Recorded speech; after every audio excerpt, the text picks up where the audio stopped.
What's going on, guys? This is Witness from Team Zero Regret, bringing you all another commentary. This is actually going to be a dual commentary with Cruudo from Team Infinity. How you doing, Mike? What's up? All right, well, this is what we're going to start it up on, guys. This is a scrim against Team Fear. This was probably a couple weeks ago. Recently, I've been live streaming for them, doing that sort of thing. You know what I want? I really want to know, what is your actual role on this team? Because I know you guys switch up roles a lot. You switch up guns. But what are you primarily using? I'm pretty much a saver for the team. In GTA, we have been switching on and off on certain maps, Tier myself, as far as running that AR Slayer role and the OBJ role. Right. It's been working out pretty well. Yeah. Mainly on hardpoint, I'm mainly the one to like off the hill, get cuts.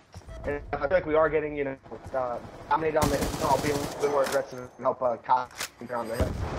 Oh, I got you. I mean, what I've noticed is when I'm streaming you guys, you usually are on top, and I've seen you ripping it up with the AN-94, to be honest. I see Trojan a little bit here and there with the AN-94, and then Tears running that sub all the time, but that AN-94 shot, man, I don't know who can really beat it at this point. I haven't really seen you go negative recently in the last couple weeks.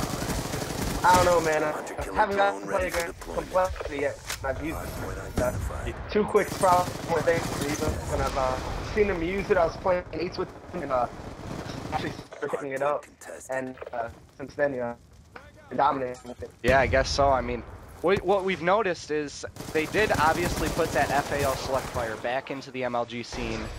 A lot of people just started switching up guns when they did take that out, and you saw that the AN-94 actually was used, as well as, of course, the M8, because of that long shot capability with it.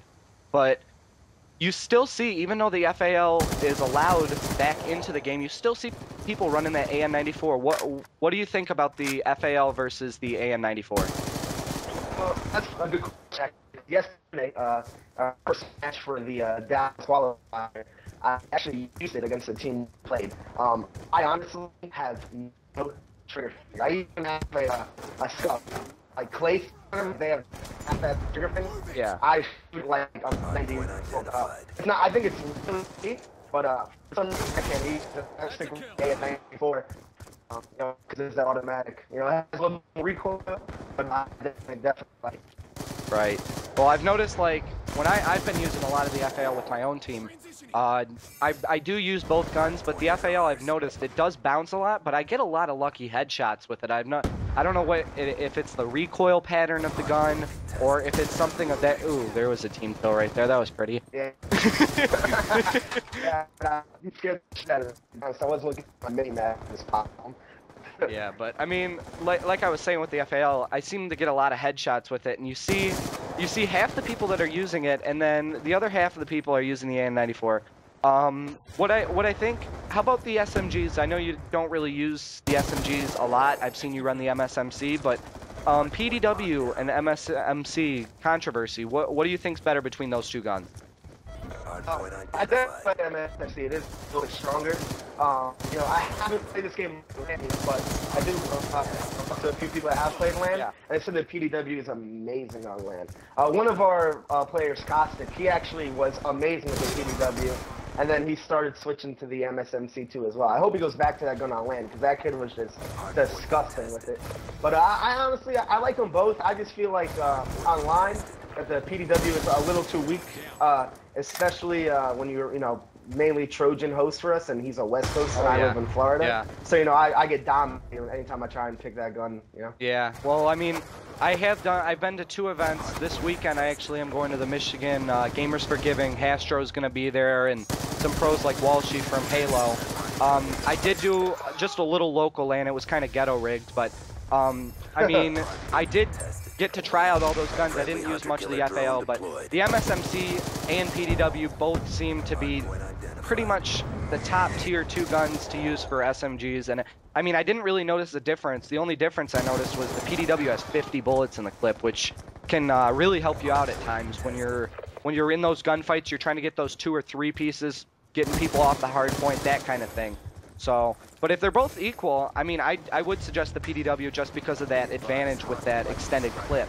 But otherwise, the M8, it's usually a burst and a half. The FAL, like I said, I didn't really use. And the AM94, nobody was using at that time because it was the first time that they released the FAL out to MLG with the select fire. So nobody would really even use the AM94. But so that's the one gun that I'm really curious to see how it will be on LAN. So. Yeah, and another thing about the PDW is that it's, you have a lot more class options with it, because a lot of people do use 3 perks on the MSMC just to get that extended clip option, along with long barrel and quick draw. With the PDW, you can definitely only use 2 perks, and or I'm sorry, 2 attachments on, and have 4 perks or whatever case it is.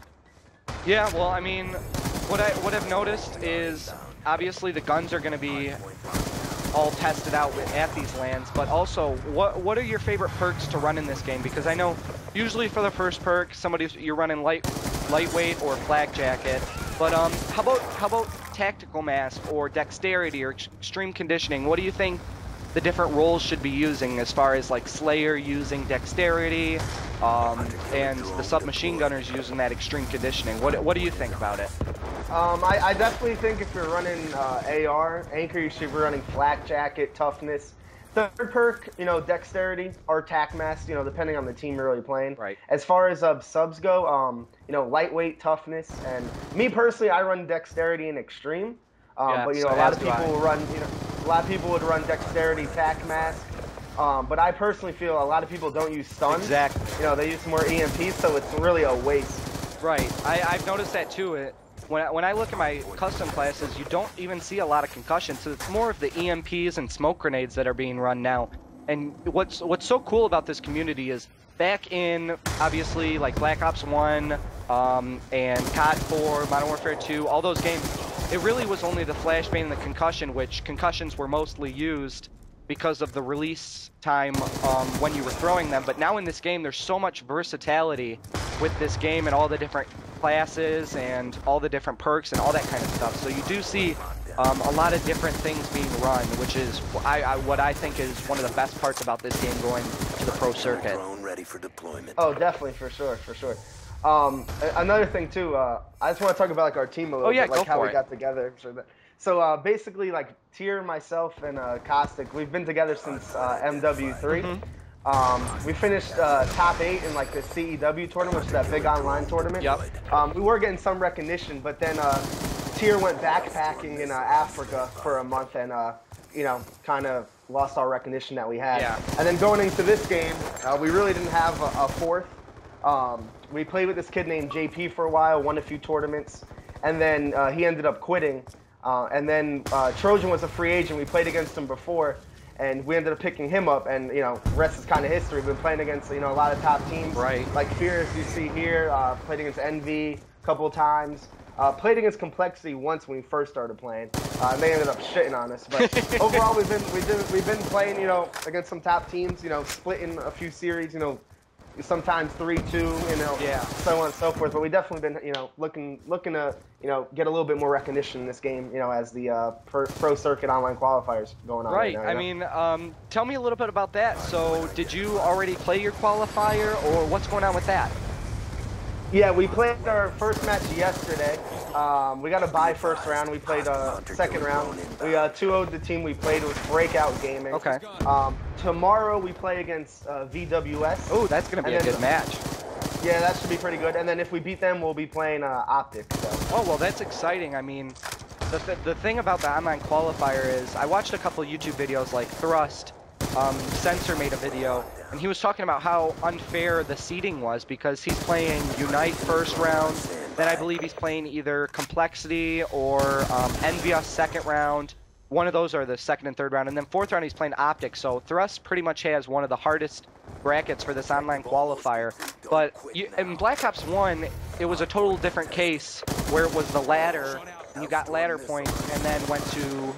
You got the seeding based on your ladder points on like obviously like a ladder. What do you think about the way they've been doing this online qualifier this year? I like it. I think the brackets, are are crazy because there are a lot of big matchups early on. The only thing I do not like is a best of 3. Yeah. I really, I think anyone can really steal a series. Right. You know, anyone can win one hard point, and then win a CTF or an SSA, something like that. So it's not always going to showcase, the best team winning. That's the one downfall I think about it. Especially that there's only one match per day. There should definitely do a best of 5, in my opinion. I definitely agree. I mean, you can't really show off your actual skill if you're playing one map of each game mode, because somebody could be drilling one map like Yemen Hardpoint, for example. If somebody's screaming that kind of stuff, oh, we're already done. We can still talk a little bit. Just finish up this conversation. Like I was saying, Yemen Hardpoint, if somebody's grinding that for whatever, a week, and they perfect their game on that map, they could actually put themselves in the next round just because of that map, because they've mastered it. There's no skill to it where you have to be good on all the different maps. It's just if you get good maps, then you could possibly win, and if you're not strong on those maps, then obviously you're at a disadvantage. Well, I think that's where the veto comes into play. Mm-hmm. The one thing is, the veto, it's hit or miss with that. It all depends, if you're hosting or not. But the thing was with the veto, you will get to play the map that you want to play. Essentially. Right. So if you are really good at standoff hardpoint, which I feel our team, is. Yeah, it shows right that's here. Probably, yeah, that would be the ideal map we would want to play in hardpoint. Mm-hmm. A lot of pro teams do feel like Yemen is their best map. Right. So I mean that is a big controversy too, as well as the way that is instead of a random map generator. But it is what it is. Everyone has to deal with it. At the end of the day, as far as the bracket goes, someone's gonna have to play someone good at some point. I also feel that the way the bracket is it will make things at Dallas very interesting, because I personally feel there are like a lot of teams that are online warrior teams that have like outstanding connection. Right. And we ran into those teams and gotten our asses whooped. Right. So I also feel like, at LAN, that would be a big difference as well. But unfortunately there's going to be, top 8 teams, in my eyes that are going to be, in the losers bracket, and, it might get a shitty seeding just because. Right. So there's going to be a lot of upsets, a lot of teams that should be placing top 8 not because and they have to go through that open bracket. Yeah, but it is what it is, Yep. So. All right, Mike. Well, thank you for doing this dual com with me. As you guys can see the scoreboard, Cruudo is going 38-22, absolutely dominating Team Fear. I will be streaming them in the next week or two. I don't think I can stream those online qualifiers just because of the MLG consent and all that kind of stuff. But thank you guys for watching, and we're out, guys. Peace.